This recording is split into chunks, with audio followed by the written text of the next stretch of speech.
Hari ini tepat 48 hari Pika meninggal dunia.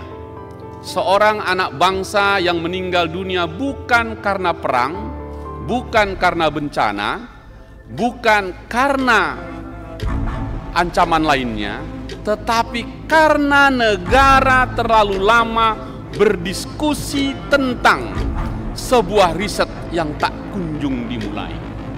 Padahal Mahkamah Konstitusi telah memutuskan 2 kali putusannya atas uji materi Undang-Undang Narkotika, memerintahkan negara, dalam hal ini Menteri Kesehatan, untuk melakukan uji riset, penelitian, dan itu sudah 3 tahun yang lalu. Kita sedang menunggu Kementerian Kesehatan, katanya. Tapi sampai hari ini yang kita lihat justru institusi itu makin gelap, suaranya hilang. Negara ini didirikan untuk warga negaranya yang sehat dan yang sakit, terutama yang sakit. Pertanyaan saya, kontemplasi pertama, kalau Kementerian Kesehatan nggak mau buat riset, BNN mau buat riset supaya terjawab ini. Ini perintah Mahkamah Konstitusi. Silakan Pak Inca. Makasih pimpinan dan anggota Komisi 3 yang saya hormati, keluarga besar BNN yang hadir, dipimpin langsung Pak Martin dan semua tim. Saya kira juga ada perintah barangkali ke BNN Provinsi, Kabupaten untuk mengikuti rapat kerja ini sehingga informasinya sampai. Melengkapi teman-teman yang sudah menyampaikan pokok pikiran, gagasan, dan pertanyaan dalam raker pagi ini, pimpinan, saya ingin mengajak atau saya ingin menyampaikan kontemplasi, karena ini rapat kerja kita yang sudah rutin kita lakukan dan soalnya memang tetap itu juga dan belum beranjak dari persoalan-persoalan kita yang lalu sampai ke depan.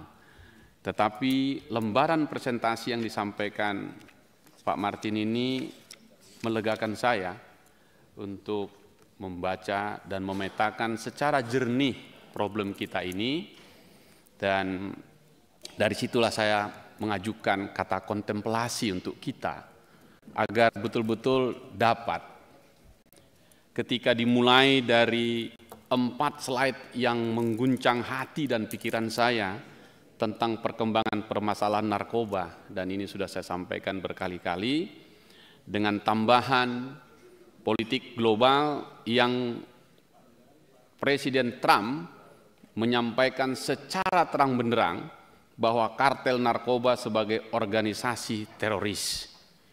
Dalam rapat kita terakhir saya menyampaikan juga dalam rapat di Komisi 3 ini bahwa bandar narkoba adalah teroris paling jahat di muka bumi sepanjang ada bumi ini.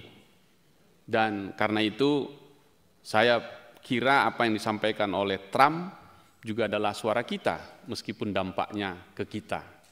Karena memang pada akhirnya di slide yang pertama itu kata-katanya menyeramkan buat saya, tapi inilah kenyataannya.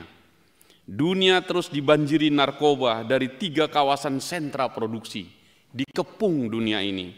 Dari kawasan Golden Peacock, dari kawasan Golden Crescent dan Golden Triangle. Jadi sebenarnya kita sudah clear memetakan ini. Dan karena itu saya ingin mengajak berkontemplasi. Lalu disampaikan lagi dari 5,8% atau 296 juta orang dari 8,1 miliar penduduk dunia terpapar narkoba ini. Dan dari situ ada 219 juta yang kaitannya dengan ganja. Nah, saya mau dengan ganja ini. Kepada pimpinan dan kawan-kawan semua, juga kawan-kawan dari BNN, saya ingin mengajak kontemplasi ini. Karena ini pernah terjadi di Komisi 3 2-3 tahun yang lalu. Seorang anak kecil dibawa ibunya untuk menyampaikan isi hatinya, namanya Pika. Seorang anak kecil yang lahir sakit, dan satu-satunya obat untuk dia adalah ganja medis. Di sini perdebatan ini, karena itu saya ingin mengajak berkontemplasi. Hari ini tepat 48 hari Pika meninggal dunia. seorang anak bangsa yang meninggal dunia bukan karena perang, bukan karena bencana, bukan karena ancaman lainnya, tetapi karena negara terlalu lama berdiskusi tentang sebuah riset yang tak kunjung dimulai. Padahal Mahkamah Konstitusi telah memutuskan 2 kali putusannya atas uji materi Undang-Undang Narkotika, memerintahkan negara, dalam hal ini Menteri Kesehatan, untuk melakukan uji riset, penelitian, dan itu sudah 3 tahun yang lalu. Kita sedang menunggu Kementerian Kesehatan, katanya. Tapi sampai hari ini yang kita lihat justru institusi itu makin gelap, suaranya hilang. Maka saya ingin bertanya kepada BNN, karena di situ dalam struktur organisasi yang di bawah Menko Polhukam itu ada di situ Menteri Kesehatan. Pertanyaan saya, Saudara Kepala BNN, sejauh mana komunikasi BNN dengan Kementerian Kesehatan terkait rencana penelitian ganja medis ini? Penting ini dijawab, karena itu perintah konstitusi.